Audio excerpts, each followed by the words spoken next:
মিনহা খালাকনাকুম ওয়া ফিহা নুঈদুকুম ওয়া মিনহা নুখরিজুকুম তারাতাল উখরা।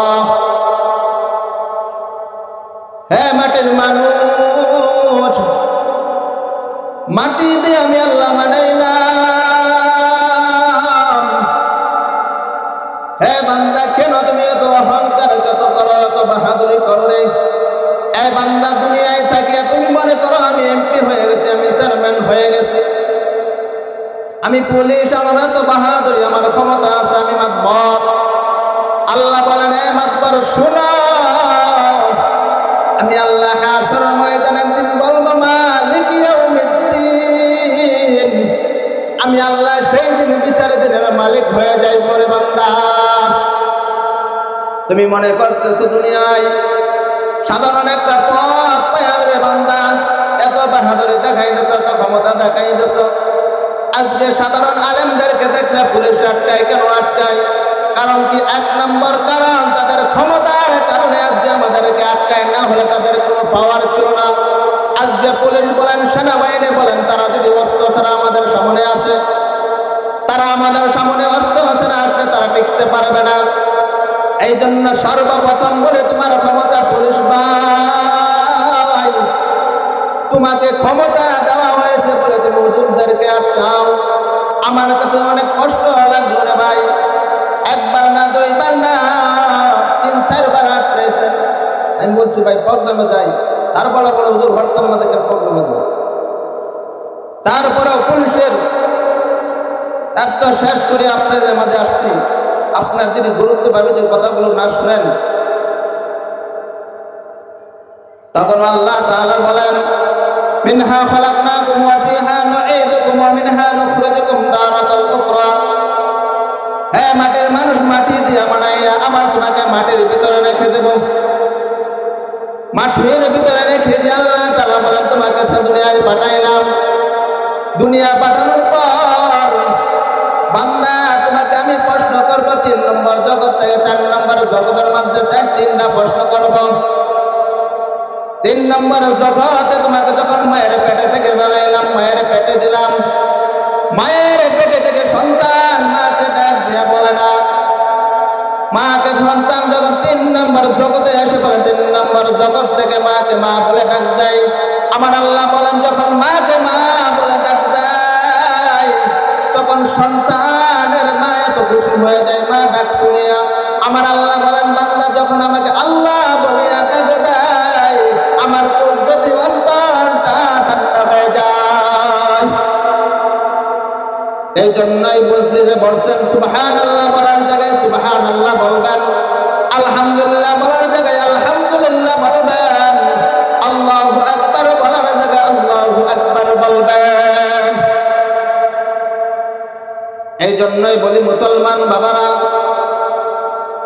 তোমাদেরকে একটা উদ্দেশ্য করে বলে যায়। আল্লাহ তাআলা বলেন, তোমাদেরকে মাটি দিয়ে বানাইলাম, আবার মাটির ভিতরে রেখে দিব। এই বান্দা, যখন আজকে তুমি দুনিয়া থেকে বিদায় হয়ে যাও, এলান হয়ে গেল অমুক লোক দুনিয়া থেকে বিদায় হয়ে গেছে। এ বাবা, দুনিয়া থেকে বিদায় হয়ে যাওয়ার পর রাত্রে এলান হয়ে গেল দুনিয়ার জমিন থেকে অমুক মারা গেছে। মারা যাওয়ার পর তোমার স্ত্রীর সাথে 40 বছর, 30 বছর, 50 বছর সংসার করেছ। করার পর তোমার স্ত্রীকে ডাক দেওয়া হবে, স্ত্রী তোমার সাথে, তোমার স্বামী 20 বছর, 30 বছর, 40 বছর সংসার করেছে। আজকে রাত্রে মারা গেছে, তোমার সাথে থাকবে। স্বামী স্ত্রী ডাকতে বলবে, না না না, আমার সাথে থাকতে পারবে না, আমার ভয় আসে। কেন ভয় আসে? কেন ভয় আসে? দুনিয়াতে যখন ছিল সে জীবিত ছিল, যখন এখন তো সে মরা, আমার কাছে ভয় আসে। স্ত্রীকে ডাক দিয়ে বলা হয়, স্ত্রী, রৌদ্রের মধ্যে কাম করিয়া রিস্কা চলাইয়া তোমার স্বামী এত কষ্ট করিয়া তোমাকে কি করছেন? খানার ব্যবস্থা করেছেন, কাপড়ের ব্যবস্থা করে দিয়েছেন। এই জমানার মধ্যে মা বোনেরা চিন্তা করেন, যদি একদিন যদি একটা কাপড় না দিতে পারে, 1 বছর একটা ঈদের মধ্যে যদি একটা কাপড় না দিতে পারে, মা বোনেরা বলে, এই স্বামীর ঘরে আসিয়া আমার কোনোদিন সুখ হলো না, দুঃখের শেষ নাই। বেশিরভাগ মা বোনের খবর। এই জন্যই বলি, আর মা বোনেরা বেশি করে ফিতনা করে, বেশি করে ফিতনা করে আর গুনাহের কাছে লিপ্ত থাকে। গীবত বলে বেশি করে মা বোনেরা গীবত করে। নবী করিম সাল্লাল্লাহু আলাইহি সাল্লাম মেরাজের রাতে নবী করিম সাল্লাল্লাহু আলাইহি সাল্লাম যখন মেরাজে যান, বেশিরভাগ মহিলাকে জাহান্নামে দেখতে পায়। নবী করিম সাল্লাল্লাহু আলাইহি সাল্লামকে জিবরাইল ডাক দিয়ে বলে, জিবরাইলকে বলে, ও জিবরাইল ভাই, বলো বেশিরভাগ মহিলাকে জাহান্নামে দেখলাম। ও আল্লাহর হাবিব, ৩-৪ জন মহিলা যদি একসাথে হয়, তারা একজন আমার একজনের স্বামীর দুর্নাম বলতে থাকে, গীবত বলতে থাকে, এই জন্যই তারা জাহান্নামী হয়ে গেছে। আল্লাহর হাবিব ডাক দিয়ে বলেন, দুনিয়ার জমিনে তারা বেশি করে গীবত বলে, বেশি করে দোষ বলে। এই জন্য ইমাম মালিক রাহমাতুল্লাহির জামানার মধ্যে একটি ঘটনা বলে। ইমাম মালিক রাহমাতুল্লাহির জামানার মধ্যে মদিনাতে এলান হয়ে গেছে, সুন্দর একটা মহিলা মদিনার জমিন থেকে বিদায় হয়ে গেছে। মদিনার জমিন থেকে বিদায় হয়ে যাওয়ার পর কয়েকজন মা বোনেরা আসলেন গোসল করানোর জন্য। 3 জন যখন মা বোনেরা আসলেন গোসল করানোর জন্য, গোসল করানোর সময় 3 জন যখন আসলেন, আসার পর 2 জনে গোসল করাইতেছেন, আর একজন ডাক দিয়ে বলেন, এই মহিলা মনো এই লজ্জাস্থান দিয়ে কত পুরুষের সাথে জিনা করছে। এই কথা বলার সাথে সাথে জীবিত মহিলার হাত মরা মহিলার সাথে লেগে গেছে। মা বোনেরা কতটা মনোযোগ দিয়ে শুনবেন, জীবিত মহিলার হাত মরা মহিলার সাথে লেগে গেছে। এই যে গোসল করানোর জন্য গেছেন, জীবিত মহিলার হাত মরা মহিলার সাথে লেগে গেছে। এই কথা যখন বলেন, এলাকার মধ্যে এলান শুরু হয়ে গেলেন, জীবিত মহিলার হাত মরা মহিলার সাথে লেগে গেছে। এই ঘটনা শোনার পর এলাকার মানুষগুলো ছুটে উঠে চলে আসতেছে, এই কি হয়েছে, অমুক বাড়িতে অমুক ঘটনা হয়ে গেছে, জীবিত মহিলার হাত মরা মহিলার সাথে লেগে গেছে।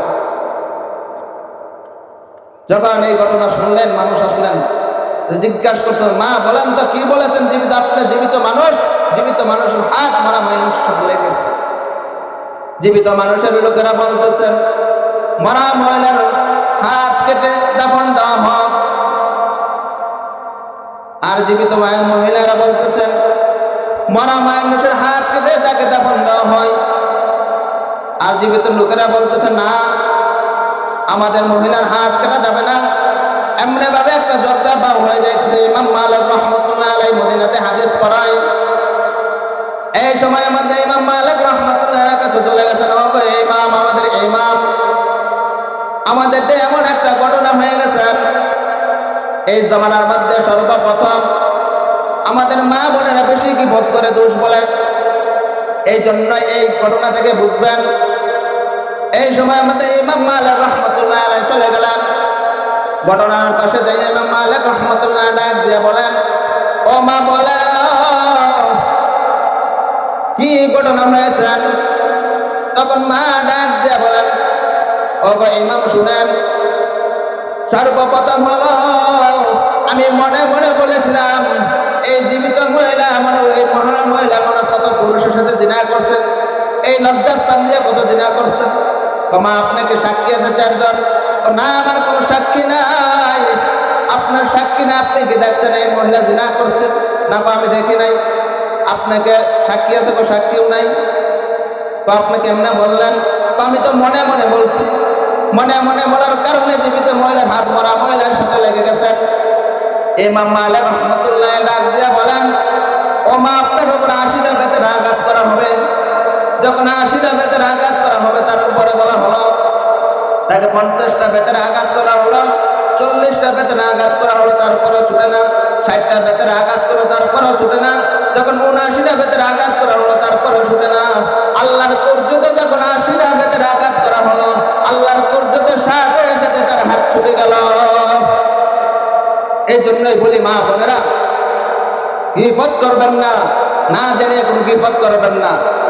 আর মা বোনেরা চিন্তা করে, আজকে আমার স্বামীর ঘরে সুখে আজকে খানা খাইতে পারলাম না, এই যে 10 বছর 20 বছর সংসার করতেছি, সুখে একদিনও খাইতে পারি না। এই যে গীবত বলতেছেন, এই গীবতের জন্য মা বোনেরা আপনার জাহান্নামে হয়ে যাবে। আপনার স্বামী এত কষ্ট করতেছে, এত কিছু করতেছে, মাত্র এক নম্বর কারণ হলো স্ত্রীর সুখের জন্য, সন্তানের সুখের জন্য। আজকে যদি আপনার স্বামী যখন মারা যায়, আপনি তো পাশে যাবেন না, আপনি বলবেন আমার স্বামী মারা গেলে তাড়াতাড়ি দাফন দেওয়া দাও। এমনি ভাবে যখন তাড়াতাড়ি বললেন দাফন দেওয়া দাও, দাফন দেওয়া দাও, তখন এমনি ভাবে বারান্দায় রেখে দেন। কিছু মানুষ চলে গেল বাঁশ কাটার জন্য, আর কিছু মানুষ চলে গেল কবর খোঁড়ার জন্য, কিছু মানুষ চলে গেল কাপড় আনার জন্য। এমনি ভাবে স্ত্রীকে ডাক দিয়ে বলে, ওগো স্ত্রী, তোমার স্বামী তো দুনিয়ার জমিন থেকে বিদায় হয়ে গেছে, একটা রাত তার সাথে থাকো। স্ত্রী বলে, না না না, এটা সম্ভব না, আমি থাকতে পারবো না। কেন থাকতে পারবো না? না, তার সাথে যতদিন সংসার করেছিলাম, ভালোই করেছিলাম, সে মারা গেছে, তার সাথে আমি আর থাকতে পারবো না। দেখেন যে স্বামী কত কষ্ট করে তাকে খানা খাওয়াইলেন, কাপড় দিলেন, সংসার চলাইলেন, সেই স্বামী মারা যাওয়ার পর একদিনও তার সাথে থাকতে পারেন। এই সময়ের মধ্যে কবর যখন খোঁড়ার পর ওই বান্দাকে গোসল করানো, ওই বান্দা দেখতে থাকবে আর বলতে থাকবে, আমার বাড়ি থেকে এত মানুষ আমি দেখি নাই, এত মানুষ কেন আমার বাড়িতে জমতেছে। সে যখন তাকে গোসল করাইতে থাকবে, বলবে, দেখো আমার কেমন কোথায় নিয়ে যাবে, সুন্দর করে গোসল করাবে, গোসল করা বলবে গরম পানি দিয়ে গোসল করাইতেছে। যখন গরম পানি দিয়ে গোসল করায়, তখন বলতে দেখবে, দেখো আমাকে কত সুন্দর ভাবে গোসল করাইতেছে। সুন্দর যখন একটা সাদা কাপড় পরাবে, তাকে বলবে, দেখো কত মানুষ আমার বাড়িতে আসে। ওই মরা মহিলা দেখতেছে আর ডাকতেছে, তার ডাক কেউ শুনবে না, তার কথা কেউ শুনবে না। তখন বলতে থাকবে, দেখো আমার কত সুন্দর করে একটা কাপড় পাইলে নেয়। কাপড় পরানোর পর বাড়িতে দেখতে দেখবে মানুষগুলো হাউমাউ করে কাঁদতেছে। বলবে, মানুষ কেন কান্দে? আমার বাড়ি থেকে নয় এত মানুষ। তখন বলতে দেখবে, আমার বাড়ি থেকে নয় এত মানুষ কান্দে, দেখবে হাউমাউ করে কান্দে। সে বলবে, কেন কান্দে? গোসল করানোর পর, সাদা একটা কাপড় পরানোর পর মসজিদ থেকে একটা খাট নিয়ে আসবে, খাট নিয়ে যখন খাটের উপরে শুয়া দেবে, শুয়া দেওয়ার পর কত একটা সুন্দর একটা বিছানার মধ্যে আমাকে শুয়াই দিয়েছে রে, দেখো আমাকে কত একটা সুন্দর বিছানার মধ্যে শুয়াই দিচ্ছে। ওই বান্দাকে যখন শুয়াই দেবে রে ভাই, তখন বান্দা আছে বলতে থাকবে, খুশিতে বলবে কত সুন্দর বিছানায় শুয়াই দিচ্ছে। আর দুনিয়ার মানুষগুলো কাঁদতে থাকবে আর বলতে থাকবে, দুনিয়ার মানুষগুলো বলবে, দেখো মোর আজকে দুনিয়ার জমিন থেকে বিদায় হয়ে গেছে। দুনিয়ার মানুষগুলো কানবে, যে মারা গেছে সে আসতে থাকবে আর বলতে থাকবে, কত সুন্দর বিছানা মধ্যে শুয়াইছে। শুয়ানোর পর আবার আমাকে চারজন মিলে কান্দে নিয়েছেন, কান্দে নিয়ে দেখো আমাকে কোথায় মেনানো হয়ে যাইতেছে। এমনি তাকে বলতে থাকবে। আর যখন সামনে আগাইবেন আর সে বলতে থাকবে, মানুষগুলো পিছন থেকে হাওমাও করে কাঁদতে থাকবে। যখন কান্নার আওয়াজ শুনবে সে বলতে থাকবে, তোমরা কেন কান্দো আমি বুঝি না, আমার বাড়ি থেকে এত মানুষ এসছে আমি বুঝি না, আমাকে যত সুন্দর করে সাজাই আবার কান্দে করে আবার আমাকে কোথায় নিয়ে যাইতেছে। সে বুঝবে না তাকে কোথায় নিয়ে যাইতেছ। আবার এমনি ভাবে নেওয়ার পর কবরের পাশে নিয়ে যখন কবরে রাখবে, কবরে রাখার পর সে বলবে, দেখো আমাকে সুন্দর করে তুলে নিয়েছে, তুলে নিয়ে দেখো আমাকে কোথায় রেখে যাইতেছে। সে বুঝবে না তাকে কোথায় রেখে যাইতেছে। তখন যখন কবরের মধ্যে রাখিয়া যখন ওই বান্দা ওইটা মানুষ যখন উঠে যাবে, যখন তাকে বাঁশ দেওয়া শুরু করে দেবে, তখন বলতে থাকবে, বান্দা আমাকে সুন্দর করে গোসল করাইলা, আঠারো দিলা, সাদা কাপড় পরাইলা, পরানোর পর সুন্দর করে একটা কাটলেট করে 4-5 জনে নিয়ে আস, আনার পর কবরের মধ্যে রেখে দিলা। কবরের মধ্যে রেখিয়া আবার তোমরা কেন উঠে যাইতেছো, আমাকে একা কেন রেখে যাইতেছো, আমি একা থাকতে পারবো না। তখন মানুষ যখন মাটি দেওয়া শুরু করবে আর বলতে থাকে, মিনহা খলাকনাকুম ওয়া ফিহা নুঈদুকুম ওয়া মিনহা নুখরিজুকুম তারাতাল উখরা। যখন বলতে থাকবে সে বলবে, ভাই দুনিয়া কোনো সাধারণ ঘরের ভিতরে আমি অন্ধকারে থাকতে পারতাম না, আজকে এমন একটা ঘরের ভিতরে রেখে যাইতেছো, আমি সেই ঘরে কেমনে থাকবো? যখন হাও মাও করে কান্না শুরু করবে, তার কান্না কেউ শুনবে না। ওই ব্যক্তি যদি নেককার ব্যক্তি হয়ে যায়, আমার আল্লাহ তাআলা রাব্বুল আলামিন তার সাথে ভালো ব্যবহার করবে।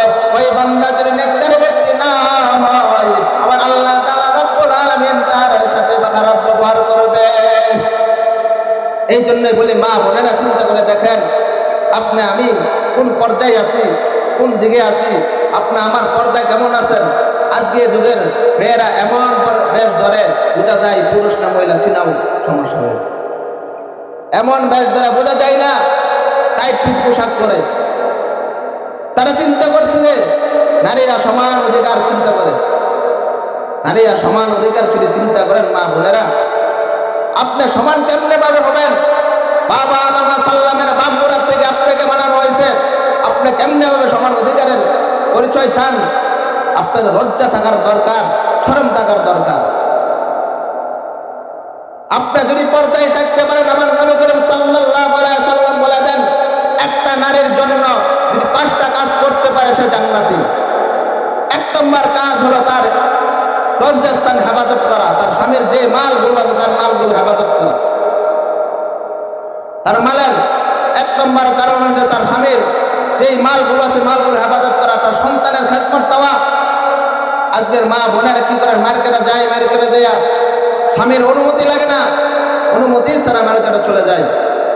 এই জন্য আমাদের বাংলাদেশের মধ্যে আযাব গজব, আমাদের বোনদের জন্য আযাব গজব বেশি হইতেছে। কারণ কি? তারা পর্দায় থাকে না। পর্দায় না থাকার কারণে আজকে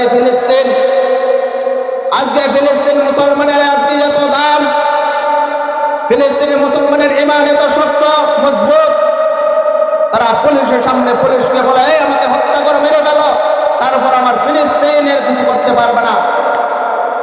দেখেন তারা কেমন। আজকে আপনি আমি যদি আমার ঘর রক্ষা করতে চাই, আপনি আমার ঈমান এত দুর্বল ঈমান, আজকে যে অস্ত্রের সামনে আমরা টিকতে পারি না। আর ফিলিস্তিনের মা বোনদের দিকে তাকায় দেখেন তারা ঈমানের পাওয়ার কত। তারা বলে পুলিশদেরকে বলতে দেখে, পুলিশ গুলি করো আমাদেরকে, আমরা জান দিয়ে দিলাম। তারা কি করে নাই? ভয় করে না। তারা ভয় করে মালিক আল্লাহকে ভয় করে, বলেন আল্লাহ যখন আমাকে মৃত্যু দিচ্ছেন, আমাকে জান দিচ্ছেন, আল্লাহ তো মৃত্যু দিবেই। এই জন্য যেদিন মরে একদিন না একদিন মরে যাব, বাঁচার মতো বাঁচতে হবে। কেমনে বাঁচবেন? সিংহের মতো বাঁচতে হবে, বিলাইয়ের মতো বাঁচতে হবে। বিলাইয়ের মতো বাঁচা থাকাতে মরা যাওয়াই ভালো। এই জন্যই মা বোনদেরকে বলে, বেশি করে ফিতনার জমানার মধ্যে আপনি আমি পর্দায় যদি থাকতে পারি, আল্লাহ তাআলা নবী করিম সাল্লাল্লাহু আলাইহি ওয়াসাল্লাম ঘোষণা দিয়েছেন, মা বোনে যদি পর্দায় থাকেন, নবী করিম সাল্লাল্লাহু আলাইহি ওয়াসাল্লাম বলে তাদের জান্নাতে যাওয়ার, তাড়াতাড়ি জান্নাতে যেতে হবে। কেমনে করে জান্নাতে যাবে? জান্নাতে যাওয়ার আলামত হলো তাদেরকে সর্বপ্রথম পর্দায় থাকতে হবে। মা বোনেরা যদি পর্দায় থাকেন, পর্দায় থাকলে আল্লাহ তাআলা তাদেরকে বলেন যে পর্দার ভিতরে কোন মা বোন থাকে, দেখবেন তার চেহারাও সুন্দর হয়ে যায়। কারণ কি? আল্লাহ তাআলা রহমত আছেন তাদের ভিতরে। যে মা বোনেরা পর্দায় নাই, কত ডিজাইন লাগাইয়া ঘুরতেছে ছেলেদেরকে পাগল করানোর জন্য। এই জন্য মা বোনদেরকে বলি, সর্বপ্রথম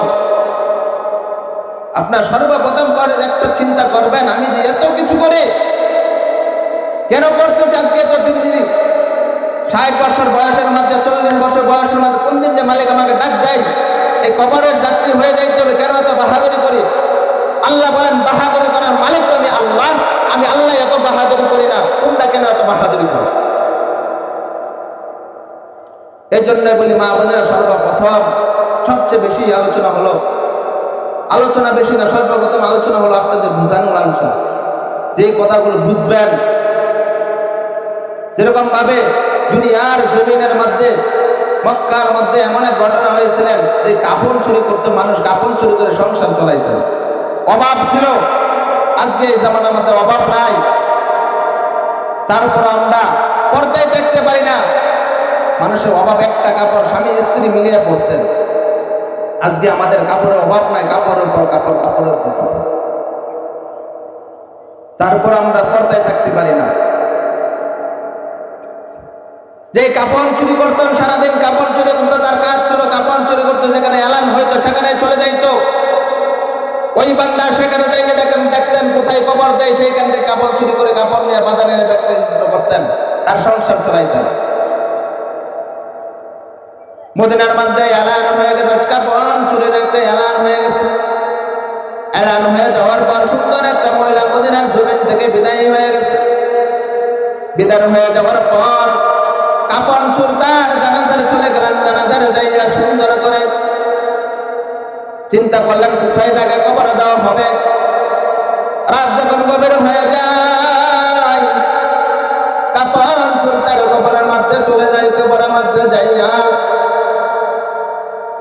ওই কাপড় চুর সুন্দর করে কবরটা খুঁজে ফেললেন। খুঁজার পর ওই কাপড় চুর কবরের মধ্যে নেমে গেলেন। কবর থেকে নেমে যাওয়ার পর সুন্দর করে কাপড়টা করলেন, ওই মহিলাকে উলঙ্গ করে ফেললেন। কাপড় দিয়ে সুন্দর করে তুলে মহিলাকে উলঙ্গ করে ফেললেন।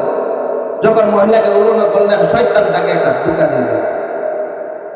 শয়তান বলতেছে এই যে কত একটা সুন্দর মহিলা, সে তো আজকে চিৎকার দিবে না, হাউ হাউ করবে না, তুমি তার সাথে জিনা করে ফেলো। শয়তান তাকে যখন একটা ধোঁকা দিলেন, দেওয়ার সাথে সাথে ঠিক করলেন এই মহিলার সাথে জিনা করে ফেলছে। মরা মহিলার সাথে জিনা করে ফেলছেন। এই কাপড় চোর যখন মরা মহিলার সাথে জিনা করে ফেলছেন, সে কবর থেকে আর উঠতে পারতেছে, কবর থেকে উঠতে পারতেছে, তার শরীর দুর্বল হয়ে গেছে। কি করলাম রে ভাই, কি করলাম? এমনি করে যখন রাস্তার পাশে ঘরে পেরে যায়, রাস্তার পাশে যাইয়া হাও হাও করে কাঁদতেছে। এই সময়ের মধ্যে ওমর ফারুক রাদিয়াল্লাহু আনহু রাস্তার পাশ দিয়ে যায়। ওমর ফারুক রাদিয়াল্লাহু আনহু যখন রাস্তার পাশ দিয়ে যায়, দেখেন যুবক হাও হাও করে কাঁদতে, ডাক দিয়ে বলে ওরে যুবক, কেন হাও হাও করে তুমি কাঁদতেছো বলো? যুবক কাপড় চুরে ডাক দিয়ে বলে না, আমি বলতে পারবো না। আপনাকে নিয়ে একটা শব্দ বলতে পারি, আপনি যদি আপনার নবীর দরবারে আমাকে নিয়ে যান। মানে বললো যাও, তোমাকে নবীর দরবারে নিয়ে যাব। ওমর ফারুককে কাপড় চুরে ডাক দিয়ে বলেন, ওমর ফারুক ভাই, আমি কাপড় চুরে, আমি মানুষের কবর থেকে কাপড় চুরি করে আপনি আমার সংসার চলাইতাম। হঠাৎ করে আমি এমন একটা মহিলা এলান হয়ে গেছে, দুনিয়ার জমিন থেকে বিদায় হয়ে গেছে। আমি তার সাথে গেলাম, কোথায় কবর দেয় সব কিছু দেখলাম। রাত যখন গভীর হয়ে যায়, আমি তখন তার কবরের পাশে যাইয়া কবরটা খুঁজে ফেললাম। খোঁজার পর কাপড় চুরি করলাম। কাপড় চুরি করার পর আমি তখন তার সাথে জিনা করে ফেললাম। ওমর ফারুক রাদিয়াল্লাহু আনহু চোখের পানি ছেড়ে দিলেন। চোখের পানি ছেড়ে দিয়ে বলে ওরে যুবক, কেন রে গুনাহ করলি, কেন রে গুনাহ করলি? আমি তো তোমাকে নবীর দরবারে নিতে পারবো না। নবী যদি এই কথা শুনে আমার দিকে রাগান্বিত হয়ে যাবে। এই সময় আমাদের যুবক হাও হাও করে কাঁদতেছেন। ওমর ফারুক রাদিয়াল্লাহু আনহুর পা ধরলেন, ওমর ভাই আপনি আমাকে নিয়ে যান। তখন ওমর ফারুক রাদিয়াল্লাহু আনহু তাকে কি করলেন, নবীর দরবারে নিয়ে গেলেন। নবীর দরবারে নিয়ে ওমর ফারুক রাদিয়াল্লাহু আনহু সালাম দেয়, আল্লাহর হাবিবকে সালাম দেন। আল্লাহ হাবিবকে সালাম দেওয়ার পর দেখুন ওমর ফারুক রাদিয়াল্লাহু আনহু চোখ বায়ে পানি পড়তেছেন। নবী করিম সাল্লাল্লাহু আলাইহি ওয়াসাল্লাম বলেন, ওমর তোমার চোখ বায়ে কেন পানি পড়তেছেন? বলতেছেন আল্লাহর হাবিব এমন ঘটনা হয়ে গেছে, এই কাপড় চোর মরা মহিলার সাথে জিনা করে ফেলছেন। আল্লাহর হাবিব ডাক দিয়া বলেন, ওমর আর দেরি করিও না, ওই ব্যক্তিকে আমার দরবার থেকে বের করিয়ে দাও। ওই ব্যক্তি যখন বললো আমার দরবার থেকে বের করে দাও, ওই কাপড় চোর আল্লাহর হাবিবকে ডাক দিয়া বলেন, আল্লাহর হাবিব আপনি আমাকে ক্ষমা করিয়ে দেন। আল্লাহ বলেন, ক্ষমা করার মালিক তো আমি না, তুমি যেই কাজ করছো এই কাজের তো ক্ষমা নাই, আমার দরবার থেকে বের হয়ে যাও। আল্লাহ যদি গজব দেয়, আল্লাহ তোর ঠাকুরকে গজব দিতে পারেন, তুমি আমার দরবার থেকে বের হয়ে যাও, আল্লাহ গজব দিয়ে দেবে। তখন এই কাপড় চোর চিন্তা করলেন, ওমর ফারুক রাদিয়াল্লাহু আনহুর কাছে গেলাম, আমাদের প্রিয় নবী মুহাম্মদ মুস্তাফা সাল্লাল্লাহু আলাইহি ওয়াসাল্লামের কাছে গেলাম। এই প্রিয় নবীও আমাকে কি করলেন, দাঁড়াইয়া দিলেন, আর আমি কোথায় যাব? সে চিন্তা করে রাত যখন গভীর হয়ে যায়, এমন এক পাহাড়ের কাছে গেছে। পাহাড়ের কাছে যাইয়া এই বান্দা হাও হাও করে কাঁদে। বান্দা যখন রাত যখন গভীর হয়ে যায়, সবাই যখন ঘুমায়া যায়, বান্দা ডাকতে দেখেন, আল্লাহ আমার সন্তান ফেলে তুই আসলাম, আমার স্ত্রী ফেলে তুই আসলাম। আল্লাহ সবাই ঘুমিয়ে গেছে, পশু পাখিগুলো ঘুমিয়ে গেছে, সবাই নিদ্রায় চলে গেছেন। আমি আল্লাহ নিদ্রায় যাই না, আমি আপনার কাছে ক্ষমা চাই। এমনি করে যুবক কান্দে, গভীর রাত হলে এমনি করে কান্দে থেকে ওই যুবক আল্লাহকে বলতে থাকে, আল্লাহ আপনি যদি মাফ না করেন কার কাছে যাব? আমাদের আর কোনো খোদা নাই, আমাদের আর কোনো মালিক নাই। এমনি করে কান্দতে থাকে। কান্নার পর আরো রাত করে একদিন না, 2 দিন না, 3 দিন না, 4 দিন না, 1 মাস পর্যন্ত কান্দতে থাকে ওই বান্দা। কান্দার পর হঠাৎ করে নবী করিম সাল্লাল্লাহু আলাইহি সাল্লামকে জিবরাইল এসে জানিয়ে দেন, আল্লাহর হাবিব ওই যে কাফন চুরিকে আপনার বাড়ি থেকে বিদায় করে দিয়েছিলেন, আপনার দরবার থেকে বিদায় করে দিয়েছেন, ক্ষমা করার মালিক আপনার আল্লাহ। তখন ডাক দিয়ে বলেন, আল্লাহর ক্ষমা করার মালিক তোমার আল্লাহ। আমার আল্লাহ ওই ব্যক্তির জীবনের সমস্ত গুনাহগাতা মাফ করে দিয়ে জান্নাতে দিয়ে দিয়েছেন। তার গুনাহ যখন করে ফেলছে, সে বুঝতে পেরেছে গুনাহ করে ফেলছে। বান্দা যখন গুনাহ করে ফেলবার সাথে সাথে তওবা করবা গুনার জন্য। যখন এই সময় ওমর ফারুক রাদিয়াল্লাহু আনহুকে ডাক দিয়ে বলেন, ওরে ওমর, যাও দেখো যে কাফন চুরিকে পাও কিনা। ওমর খুঁজতেছেন, খোঁজার পর হঠাৎ করে দেখেন এক পাহাড়ের মধ্যে ওই ব্যক্তি গভীর রাত্রে সে আল্লাহকে ডাকে। আল্লাহকে ডাকতে ডাকতে তার চোখে কোনো পানি নাই, তার চোখ দিয়ে রক্ত বের হইতেছে। এই সময়ের মধ্যে ওমর ফারুক রাদিয়াল্লাহু আনহু নিয়ে আসছেন। আসার পর ফজরের নামাজে দাঁড়ায় গেলেন। দাঁড়ানোর পর হাউ মাউ করে একটা চিৎকার দিয়ে দিলেন। এই চিৎকারের আওয়াজ শুনিয়া হঠাৎ করে মসজিদের মধ্যে সবাই চিন্তায় পড়ে গেলেন, কি হয়ে গেলেন। ফজরের জামাত যখন শেষ হয়ে গেলেন, এই সময়ের মধ্যে দেখতে পাই ওই যে কাফন চোর দুনিয়ার জমিন থেকে বিদায় হয়ে গেছে। এই লোক যদি কাফন চুরি করে জিনা করে যদি আল্লাহর কাছ থেকে ক্ষমা চেয়ে যদি জান্নাত নিতে পারে, আপনি আমি তার থেকে কি বেশি গুনাহ করে ফেলছি। এই জন্যই বলি, মা বোনা যখন গুনাহ করবেন, বাবারা গুনাহ করবেন, সাথে সাথে আল্লাহ তাআলার কাছে তওবা করা। আল্লাহ তাআলার কাছে তওবা করেন, আল্লাহ তাআলা মাফ করবেন। আল্লাহ তো বলেন, কুল হুয়াল্লাহু আহাদ আল্লাহুস সামাদ লাম ইয়ালিদ ওয়া লাম ইউলাদ ওয়া লাম ইয়াকুল লাহু কুফুয়ান আহাদ। আমি আল্লাহ 24 ঘন্টায় বান্দাগুলোকে ডাকতে থাকি, বান্দাগণ চাও।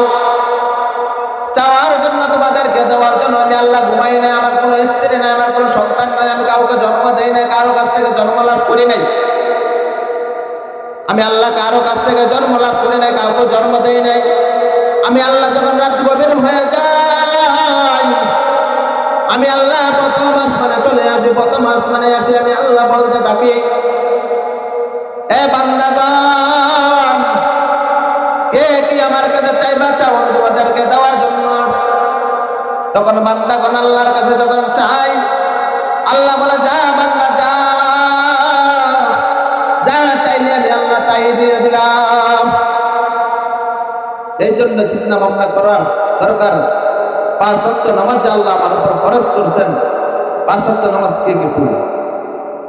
এই ফরজ নামাজের জন্য কোনো ব্যক্তি যদি ফজরে জামাতের ফজরে নামাজ না পড়ে, ওই ব্যক্তিকে জোহর পর্যন্ত শাস্তি দেওয়া হবে। কোনো ব্যক্তি যদি জোহরের নামাজ না পড়ে, আসর পর্যন্ত শাস্তি দেওয়া হবে। কোনো ব্যক্তি যদি আসরের নামাজ না পড়ে, আসর থেকে মাগরিব পর্যন্ত শাস্তি দেওয়া হবে। কোনো ব্যক্তি যদি মাগরিবের নামাজ না পড়ে, তাকে আসার পর্যন্ত শাস্তি দেওয়া হবে। কিয়ামত পর্যন্ত এইভাবে শাস্তি দিতে থাকবে। সাধারণ শাস্তি আপনি আমি মনে করতে সাধারণ শাস্তি, এটা কোনো সাধারণ শাস্তি না রে ভাই। কবরের মধ্যে এমনি ভাবে শাস্তি দেওয়া হবে, যেরকম ভাবে দুনিয়ার মধ্যে চিন্তা করি, একটা আগুনের তাপ যদি আমার হাতে লেগে যায়, আগুনের তাপ সহ্য করতে পারে, আল্লাহ বলবেন কেমন একটা শাস্তি থাকবে। এই শাস্তির এক ভাগ তোমাদেরকে দুনিয়ায় দিছি আগুন, আর এক ভাগ দেওয়ার পরে সিধা বাঁধাই না, উল্টা দেওয়ার পর রহমতের ফেরেশতা 70,000 ফেরেশতা এই আগুনের মধ্যে পানি ঢালতেছে প্রতিদিন। তারপরে সেই আগুন আমরা সহ্য করতে পারি। সেই আগুন কেমন হবে? সেই আগুনের তাপ এমন হবে, জ্বলতে জ্বলতে সাদা হয়ে যাবে, একবার কালো হয়ে যাবে, সবুজ হয়ে যাবে, রং পাল্টে যাবে আগুনের। সে আগুন আপনি আমি কেমনে সহ্য করব? সহ্য করা সম্ভব না। আজকে এমপি মন্ত্রী বলেন, চিন্তা করে দেখেন এমপি মন্ত্রীরা যেমনে ভাবে, চিন্তা করতে আমি একটা পদ পেয়ে গেছি, পদ পেয়ে যা অনেক কিছু করতেছি না রে ভাই। সাধারণ আল্লাহ বলবে তোমার সাধারণ একটা পদ পেয়ে জীবিত করা। উমর ফারুক রাদিয়াল্লাহু আনহু কেমন বাদশা ছিলেন, আবু বকর সিদ্দিক রাদিয়াল্লাহু আনহু কেমন বাদশা ছিলেন। তুমি চিন্তা করতেছ আমি তো আজকে এমপি হয়ে গেছি, 2টা থানার এমপি হয়ে গেছি, 1টা থানার এমপি হয়ে গেছি। সাধারণ পদ পেয়ে তুমি কি করতেছ? জনগণের খবর নাও নাই। আর নবী করিম সাল্লাল্লাহু আলাইহি ওয়াসাল্লাম বলেন ওমর ফারুক রাদিয়াল্লাহু আনহু কেমন বাদশা ছিলেন, আবু বকর সিদ্দিক রাদিয়াল্লাহু আনহু কেমন বাদশা ছিলেন। ওমর ফারুক রাদিয়াল্লাহু আনহু বলেন আবু বকর সিদ্দিক রাদিয়াল্লাহু আনহু জমিন থেকে বিদায় হয়ে যাওয়ার পর ওমর ফারুক রাদিয়াল্লাহু আনহু যখন খলিফা হলেন, এই সময়ের মধ্যে সকল সাহাবীদেরকে ডাক দিয়ে বলেন, ও সাহাবী বন্ধুরা বসো, একসাথে একটা পরামর্শ করি। বড় আবু বকর সিদ্দিক রাদিয়াল্লাহু আনহু কি করতেন? অনেকজনের বলতে সে এটা করতেন, সে এটা করতেন। হঠাৎ করে একজন দাঁড়িয়ে বলেন, ও বাদশাহ ওমর, আবু বকরকে দেখতাম একটা ছিপা দিয়া কোথায় মনে যাইতো। কখন যাইতেন? সকালে যাইতেন। কোথায় যাইতেন বলতে পারতাম না, এই রাস্তা দিয়ে যাইতেন। এরা ছিল বাদশাহ। আজকে এমপি মন্ত্রী কোনো জনগণের কোনো খবর নিতেছেন না। একটা এলাকার নাম্বারও ধরুন, একটা যেই মহিলা কার্ড পাওয়ার যোগ্য তাকে কার্ড দেয় না। কার্ড দেয় কে? যে বড় লোক সেই কার্ড পায়, যে গরিব ভেতিম সে কার্ড পায় না। তারা কেমন বাদশা ছিল? রাত্রে যখন অন্ধকার হয়ে যাইতো, অন্ধকারে করে করে দেখতেন কোন বাড়িতে বাতি জ্বলতো, ওই বাড়িতে যাইতেন, যায় খুঁজতেন মা কি করতেছেন। তার রাত্রে ঘুমাইতেন না। তারা ছিল বাদশা। আবু বকর সিদ্দিক রাদিয়াল্লাহু আনহুর ঘটনা থেকে বলতে চাই,